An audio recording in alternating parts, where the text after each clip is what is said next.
Hello అండి. నమస్తే అందరికీ. ప్రస్తుతానికైతే మేము గుడిలో ఉన్నామనమాట.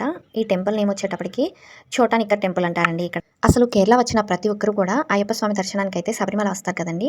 ఆ శబరిమల దర్శనం తర్వాత గురువాయూర్ టెంపుల్‌కైతే వస్తారనమాట. ఆ గురువాయూర్ తర్వాత ఈ చోటానిక్కర్ అమ్మవారి దర్శనానికి కూడా వస్తారండి. ఇక్కడ ఒకటే అమ్మవారు ఒకే రోజులో 3 రూపాల్లో అయితే దర్శనమిస్తుందనమాట. ఉదయం, మధ్యాహ్నం, సాయంత్రం ఈ 3 టైమింగ్స్‌లో కూడా అమ్మవారికి అలంకరణ అయితే చేస్తారనమాట. 3 అవతారాల్లో అయితే అమ్మవారు మనకి దర్శనమిస్తారనమాట. లక్ష్మి, గాయత్రి, సరస్వతి.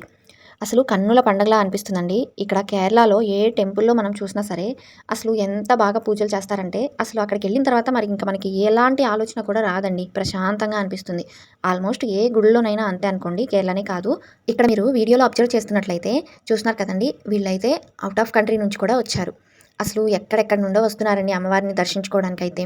మేమైతే ఈవినింగ్ టైం అయితే బయలుదేరామండి ఇంటి దగ్గర నుంచి. చక్కగా సాయంత్రం మనకి అమ్మవారి దర్శనం ఇచ్చే ఒక్క అరగంట ముందు మేమైతే గుడిలోకెళ్ళిపోయామనమాట. అక్కడ వెళ్ళిన తర్వాత చుట్టూ కూడా టెంపుల్ అంతా దీపాలతోటైతే అలంకరణ చేసి ముందుగానే ఆయిలు, ఒత్తులు ఇవన్నీ వేసి పెట్టారనమాట. మేము వెళ్ళిన తర్వాత అమ్మవారి దర్శనానికి పావుగంట ముందండి అన్నీ కూడా లైట్స్ ఆపేసి ఒక్క లైట్ మాత్రం ఉంచారనమాట. ఆ లైట్ వెలుతురులో మనం ఈ దీపాలన్నీ వెలిగించేసాము. మాతో పాటు చాలామంది దీపాలు వెలిగించారండి. ఆ దీపాలు వెలిగించడంలో నేను కూడా పాల్గొన్నాననమాట.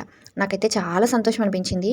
అంటే దీపాలు అసలు చీకట్లో చూడండి ఆ వెలుగు ఎలా ఉంటుందంటే మామూలు లైట్లు ఉన్నప్పుడు కంటే కూడా ఆ చీకటిలో ఆ వెలుతురు మనకి ఒక జ్యోతి దర్శనం ఎలా ఉంటుంది ఆ టైప్‌లో అనిపిస్తదనమాట. నాకైతే చాలా బాగా అనిపించిందండి. ఆ ఎక్స్‌పీరియన్స్ అయితే నేను మర్చిపోలేను. ఇంకా దీపాలు వెలిగించడం అయిపోయిన తర్వాత మేము వెళ్ళిన తర్వాత కొన్ని ప్రోగ్రామ్స్ అయితే స్టార్ట్ అయ్యాయండి. మేము చక్కగా అమ్మవారిని దర్శించుకున్న తర్వాత కాసేపు అక్కడే కూర్చొని ఇవన్నీ కూడా దర్శించుకొని వచ్చామనమాట. ఆ పక్కనే శివయ్య గుడి కూడా ఉందనమాట. మళ్ళీ అక్కడికి కూడా వెళ్ళి దర్శనం చేసుకొని అయితే వచ్చామండి.